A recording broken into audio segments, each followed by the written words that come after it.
welcome to another Wi-Fi battle here on Friday. This is going to be against Heisenberg. And now this guy is a troll on my stream. He likes to say kind of crude stuff, but as of late he's been really polite. I don't know what's going on with him, but nonetheless, he's gotten the best of me in our past battles, and I've gotten the best of him. And this is going to be an RU battle against him. He was rolled in the raffle, and he got to take me on. So yeah.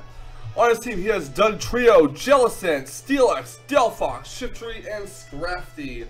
On my team, I have Jolteon, Typhlosion, Steelix, Togetic, Amistar, and Hitmonlee. So my goal here is to get rid of the Jellison ASAP, so I can go fake out and sweep with Hitmonlee. Hitmonlee, as you guys may or may not know, is a very potent Pokemon in the RU tier, mainly because of its ability Unburden. Unburden basically doubles the speed if an item on Hitmonlee is used. So you basically have a normal gem on it, fake out, normal gem boosts the power, it's gone, and Unburden kicks in, and now your speed is doubled, and you have a fast, hard-hitting fighting type in Hitmonlee. So I do want to get rid of Jellison before I try to use fake out and sweep. I do also want to lower the HP of Steelix as much as possible, as well as Doug Trio, because Steelix is very defensive. It can live probably 2 close combats with Hitmonlee, and Doug Trio usually comes in stashed. So yeah, with this in mind, let's get right to the battle.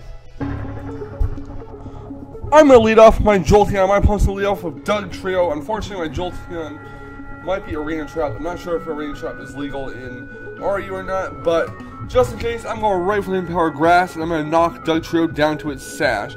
I know that Jolteon was going to faint due to an earthquake, but it's fine. I do have a backup plan for that Jellison, and Doug Trio will knock Jolteon out in one hit, obviously. So there goes Jolteon. Next up, I'm going to send in Hot Pocket, the Typhlosion. I'm going to go for a Hidden Power Grass with him too. But he switched into Jellison, which is fine. I mean, worst case scenario, he does do that and I get a super effective hit off Jellison. Best case scenario, I do knock out the Doug Trio, but he's going to save the Doug Trio as fodder later on. I'm going to switch Hot Pocket out, and I'm going to switch into Togetic as he goes for a Will-O-Wisp. I do avoid the Will-O-Wisp. He knew I was going to switch out. There's no way I was going to keep Hot Pocket against a Jellison. He does burn my Togekiss the second time as I go for a Thunder Wave. The Thunder Wave doesn't really make a big difference in this battle, at least I don't think so. I'm going to switch Togekiss out right now, and I'm going to go into Hitmonlee, predicting a possible Hex. I switch to Hitmonlee in case it's staying in the Jellison, so I can get a knockoff. Like I said, I want to get Jellison out of the way before I can start my Hitmonlee Unburden sweep type thing. But he's going to switch into Steelix, so that was a pretty good switch on my part. And I'm actually going to go for the Blaze Kick in case he switches into Jellison. So I get, just a hit off of the Jellison. Not that it would matter. He goes to the Gyro Ball instead, predicting me to go for a normal gem fake out, but it does do a hell of a lot of damage. I'm going to switch to my Steelix, Cyber Dragon, the Steelix. He's actually going to go for Earthquake. It's not going to do too much.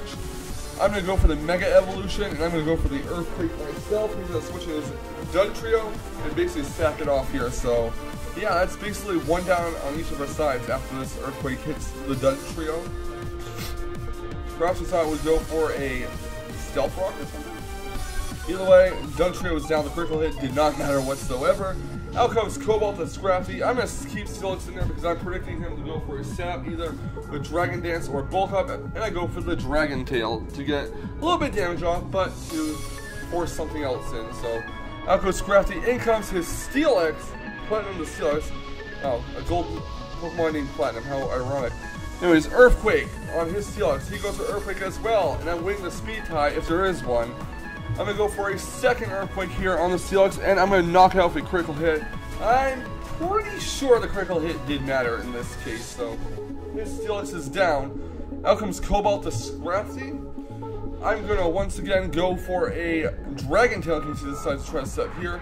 He goes to a Drain Punch, knocks me down to 2 HP. That's fine. A Dragon Tail again. Scrafty is down. I'm basically just using Steelix's Death Fodder. Out comes his Shiftry. I'm going to go for a Heavy Stone in case he sets up, but he's going to go for a Knockoff instead, and that will knock out the Steelix. Gonna go to Amistar. My Amistar is Sash, so I can live a C-bomb from it. He goes to C-bomb, knocks down my Amistar down to 1 HP thanks to Focus Sash, and I go for it. My Amistar will hit it with an Ice Beam and knock it out. I wasn't gonna try set in case he knocked me down to 1 HP and had Sucker Punch on that ship tree. There was no way I was gonna do that. But out comes Cobalt to Scrafty. I'm gonna try to go for a Shell Smash in case he sets up as well. But he's actually gonna go for a Crunch instead and knock out my Amistar, unfortunately for me. So I did not get to play those mind games with him. So Amistar is knocked out, and he's gonna steal his leftovers, which is fine. I'm gonna go to Hitmonlee here. I'm gonna go for the knockoff, I believe. He switches out his Scrafty. No, I went for close combat in case he decided to stay in like he did with Steelix, but now I'm gonna go for the knockoff on his Jellicent. Knock out the leftovers. He goes for Hex, I believe, in case it's switching to Typhlosion, and he did not want to get the Flash Fire boost. But I'm gonna go for a second knockoff, and that will knock out the Jellicent, which means my Hitmonlee is free to reign supreme in this battle, hopefully. Anyways, he goes into Delphox. I'm gonna switch Hitmonlee out, and I'm gonna go into Togetic. Basically, a sack off, and you got a free switch into Hitmonlee, so you get the Fake Out, Unburden going, because you can't use Fake Out unless it's the first turn the Pokemon is in the battle, basically. So, Togetic is unfortunately going to have to faint here, but it's fine. It's all good. I'm going to switch into my Hitmonlee, go for the Fake Out, the normal boosted Fake Out, get the Unburden going, double my speed, and I will finish Delphox off with a knockoff. And now there's only one Pokemon left, and that is his Scrafty. So now I'm going to go for the close combat. Even if for some reason Scrafty lived this close combat and finished off my Hitmonlee, I had Typhlosion, Scarf in the back to finish the job.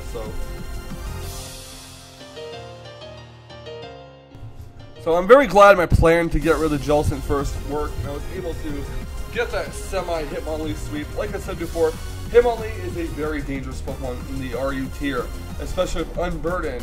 Basically, once it gets this Unburden off, it is very hard to stop because it's super fast and it hits so hard, especially with Adamant Nature. Plus, it can run different coverage moves like Poison Jab, Earthquake, Blaze Kick, as you've seen on mine, and other stuff. But I'd like to thank you all for watching this Wi-Fi battle. Have a fantastic Friday, everyone. This is Tesmo signing out, and tomorrow will be a Pokemon Platinum episode. And remember, stay salty, Rage Squares. Stay salty. Okay, thanks, bye.